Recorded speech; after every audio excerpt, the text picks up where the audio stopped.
You're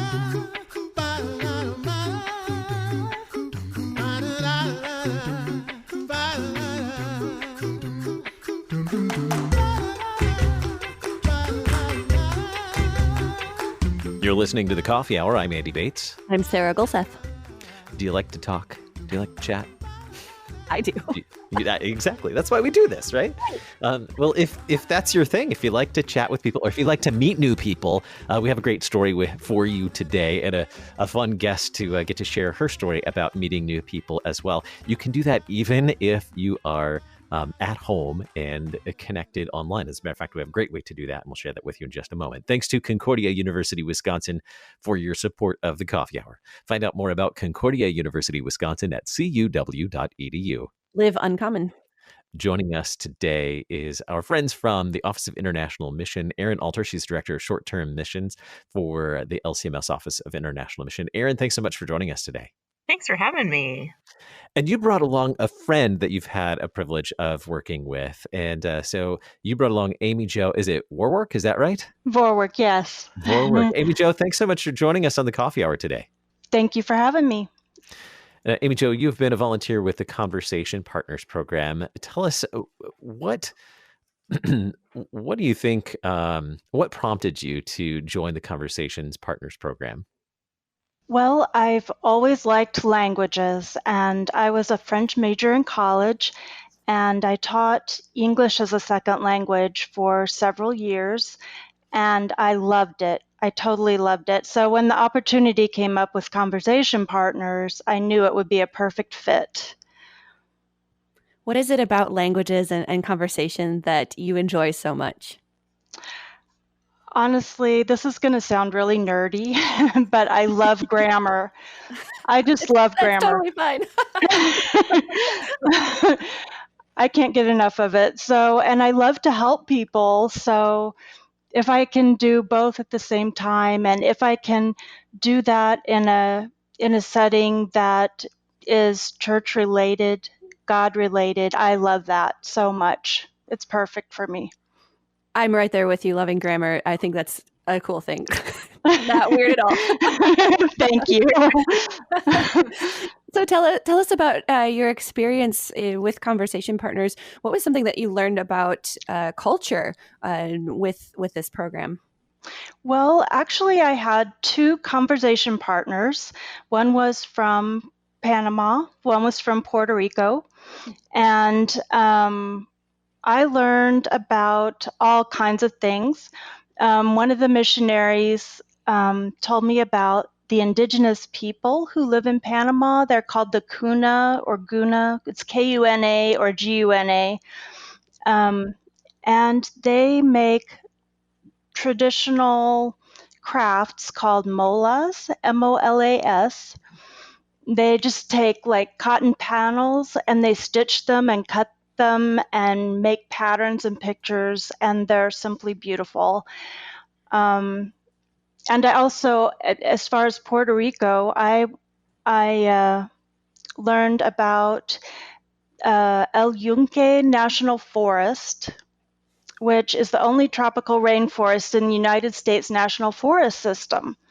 And it's got hundreds of unique plants and animals, and it sounds like a really wonderful place. They both sound like great places. So you knew a little bit about the cultures before you connected with your conversation partners. Is that right? Yes, I knew a little bit. I work at the library. So I went to the library and checked out some resources just to, get a little head start. So, yeah. So you got to learn a bit about these cultures in your research and in your conversations with your conversation partners. Mm-hmm. Did you learn anything about yourself in these conversations? Yes, I did. When I was first accepted into the Conversation Partners program, I was a little bit fearful. So I spent some time praying, and I just wanted with all my heart to help someone learn English. And I found out that my fears were completely unfounded.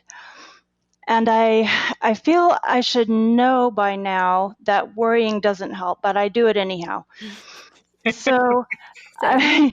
I just need to remember, like, trust God. Don't worry, trust God. That's, I mean, if I could just get that cemented in my brain, it would save myself a lot of trouble.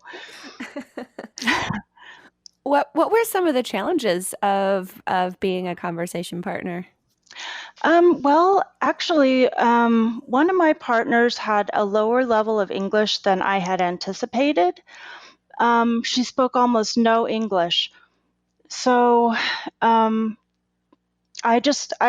was around Halloween, so I pulled a pumpkin off my kitchen counter and held it up, and she laughed and she said, Halloween. And then she said, La calabaza, which is Spanish for pumpkin.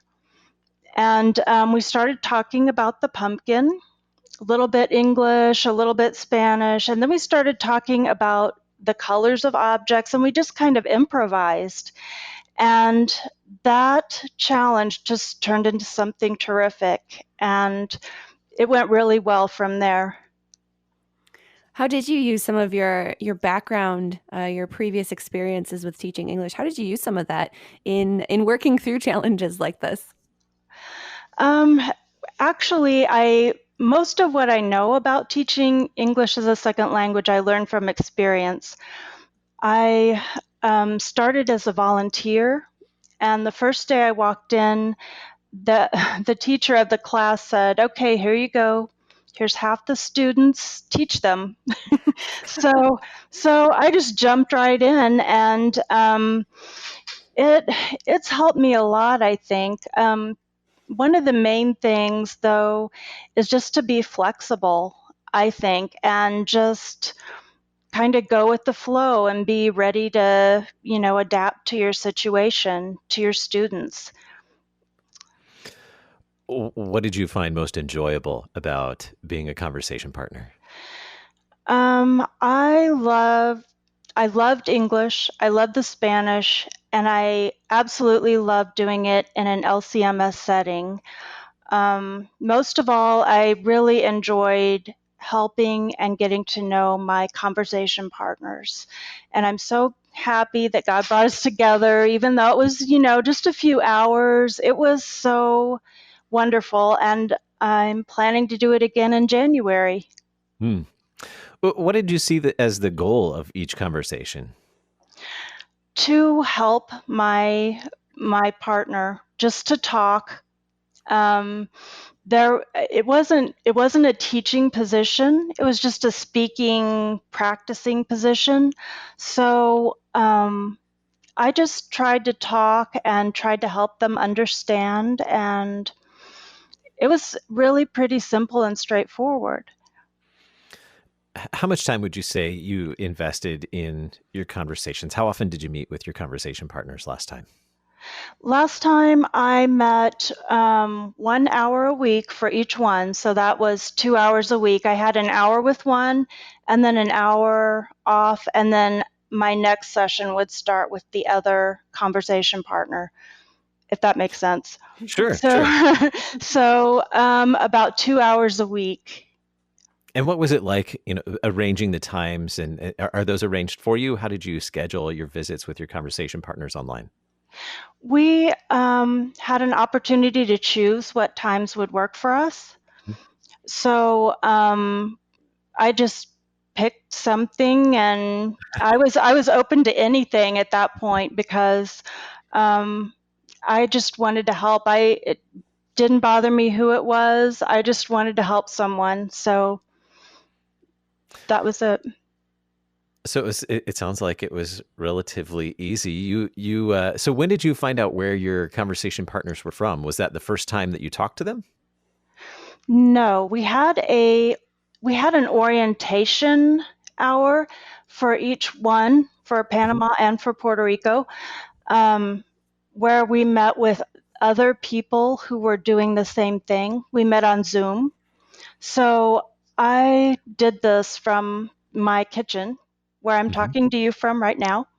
And um, it was just really, it was exciting, and it was, I felt that at the end of the orientation, I felt pretty well prepared for it. It was just a matter of learning Zoom, which was very, very easy. I'm not a computer person, and I did fine. If I can do it, other people can do it too. Great point. And many of us have become quite proficient at Zoom and other online platforms for connecting and chatting this year. And so glad Yes. that it's worked out well for you and that you were able to adopt it quickly in order to be a great part of the Conversation Partners program and get connected with two other people to help them practice their English language skills. And so much that happens in those conversations. It's beautiful. Would you say, tell me about just the signing up process and hmm you shared with us a little bit about the orientation and what your first visits were like, things like Uh-huh. that. What was it like? How did you go through the process of getting connected and signing up? There was an online form, and I just filled it out and sent it in. They do a background check, and my pastor needed to recommend me, and um, that was it. It was very easy. It was very, very easy. So, yeah, there's nothing to it. You mentioned your pastor's recommendation. Who was Mhm. supportive of you participating in the Conversation Partners program? Well, I would say my pastor for recommending me.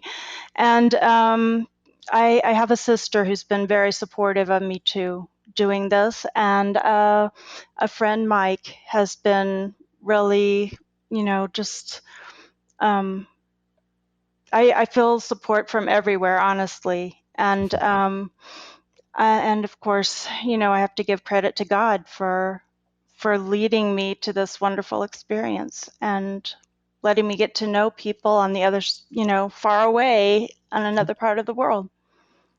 Very good. Very good. We have more to learn about the Conversation Partners program. Today, we're talking with Amy Jo Vorwark. She's a volunteer with the Conversation Partners program, and Erin Alter, Director of Short-Term Missions for the Lutheran Church Missouri Synod.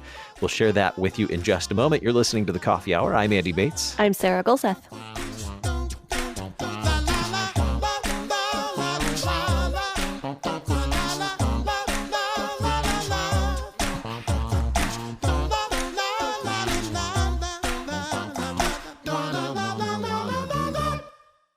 You're a miracle. You know that, right? A living, breathing, one-of-a-kind miracle. You were created to stand apart, to share your gifts in the service of others, to make an uncommon impact in a common world. And at Concordia University, it's our mission to help you do that, to live uncommon. To learn more about Concordia, go to cuw.edu.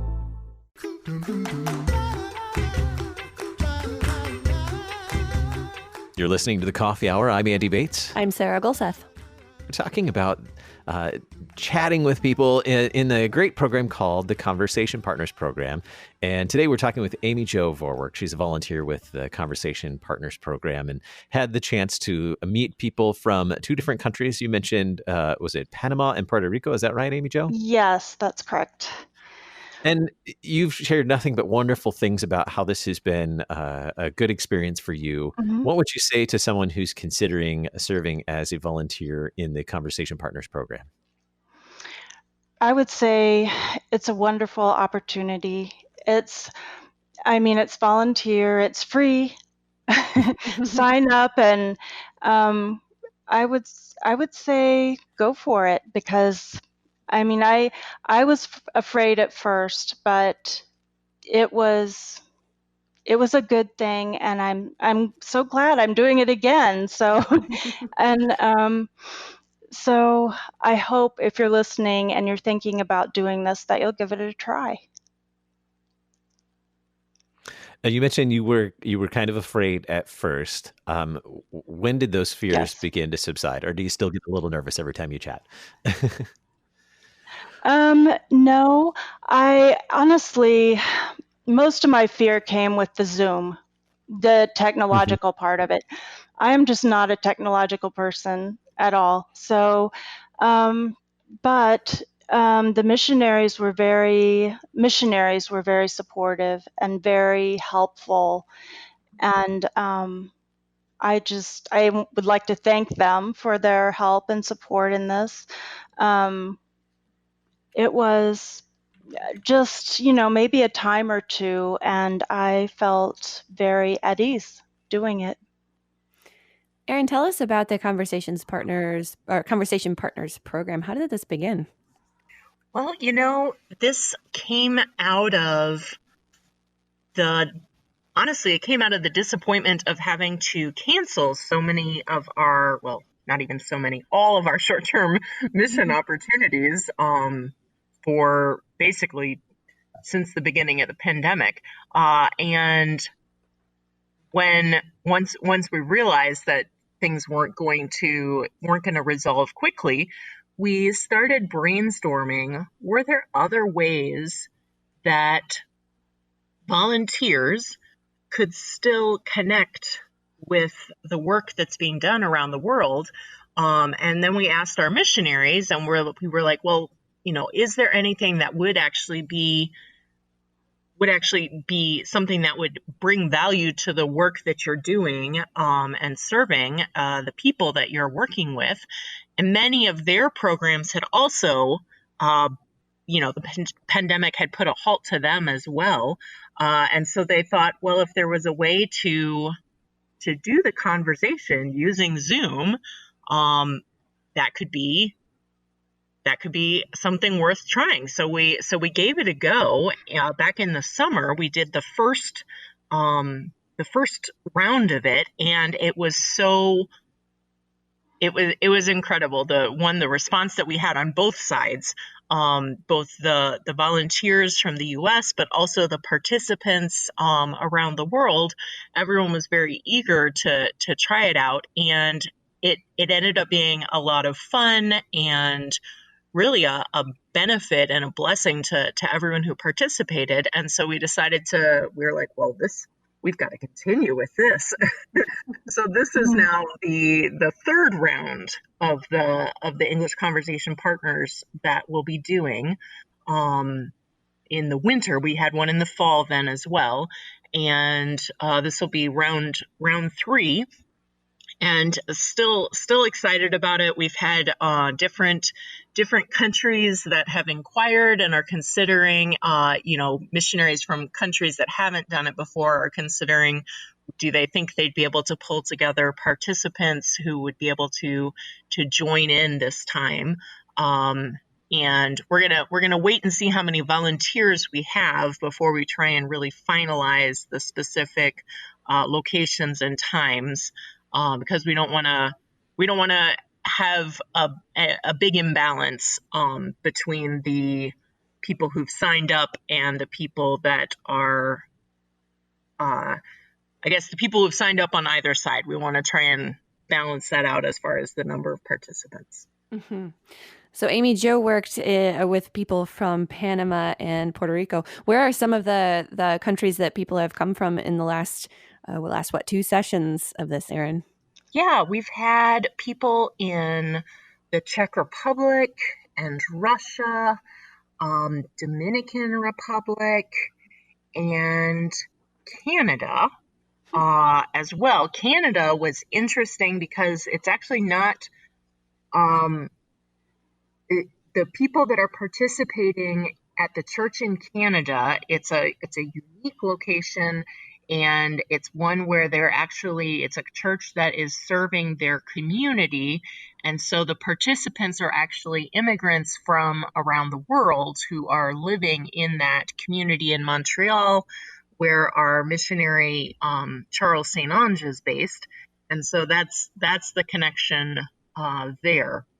It just sounds like a really perfect match for this year in terms of ways to serve. Thanks, kudos to you and your team for being creative and finding another great way to serve. Now, Amy Jo mentioned earlier that she was, I think, a little afraid of the technological aspects of connecting on Zoom. But once she got through that, she was fine and has enjoyed it immensely. Yes. A lot of us have become proficient in Zoom and other platforms for connecting online this year. Has that how has that worked out for many people? Or have most just gone through it once or twice and then they were fine and it's worked out well for them? Or do they really need to be super proficient in Zoom in order to do this? Yeah, really, that is part of why we did choose to do the orientation session as the first session of each Mhm. round, to sort of help. If there are going to be any kinks to work out, we could get it worked out in that orientation session before we brought in the conversation partners. And I think for the most part, that's really worked out smoothly. Honestly, there aren't a lot of for the volunteers who are participating, it's all very straightforward.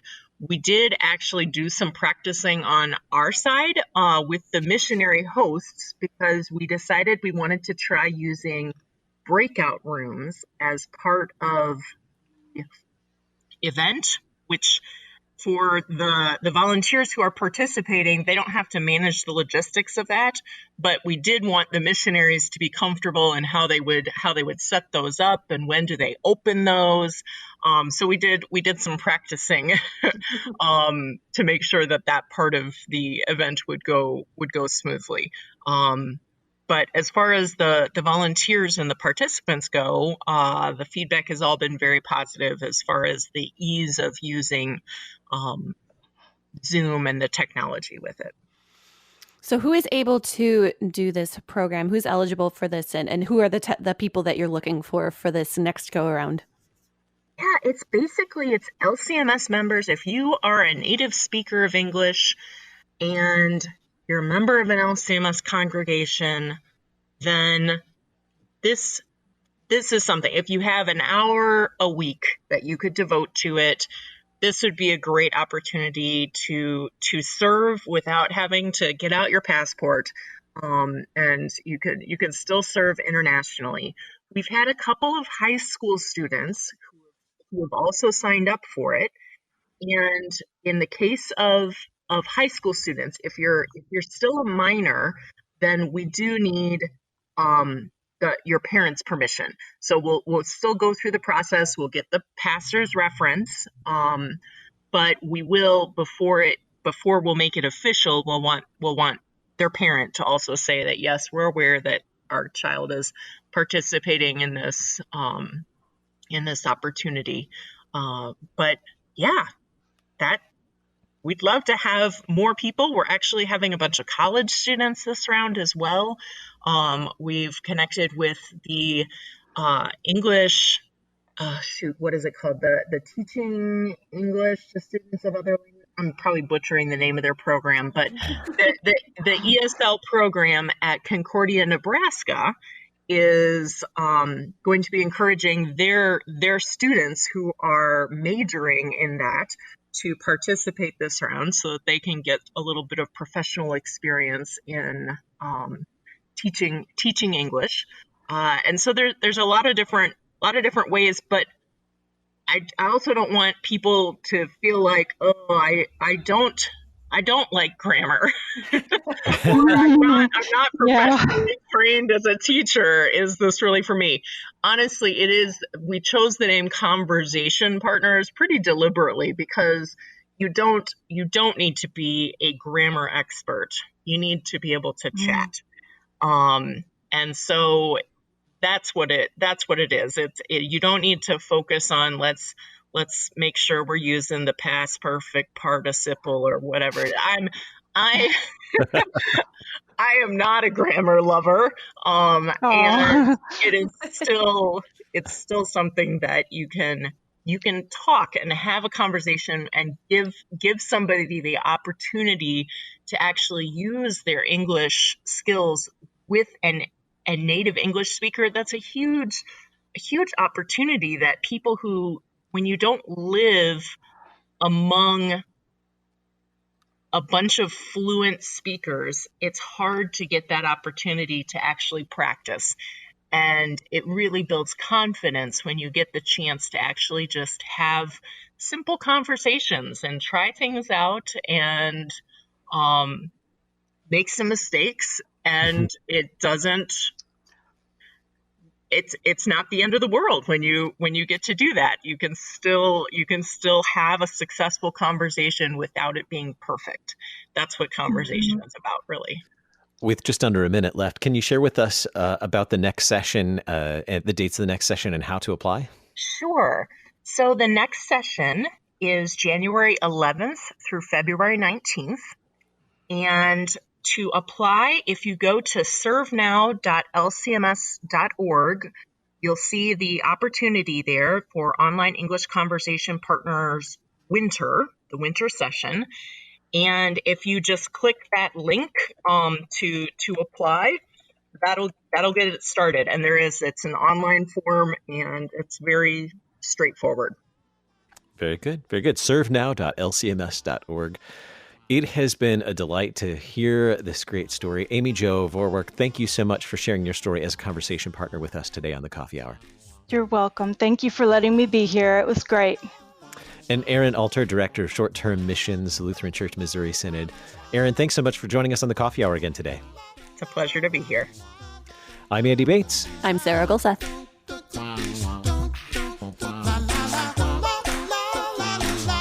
The Coffee Hour with Andy and Sarah is a production of KFUO. To support the Coffee Hour and KFUO Radio, visit kfuo.org. You can also text KFUO to 41444 or send an email to gifts@kfuo.org. And you can call us at 800-844-0524. KFUO. Christ for you, anytime, anywhere.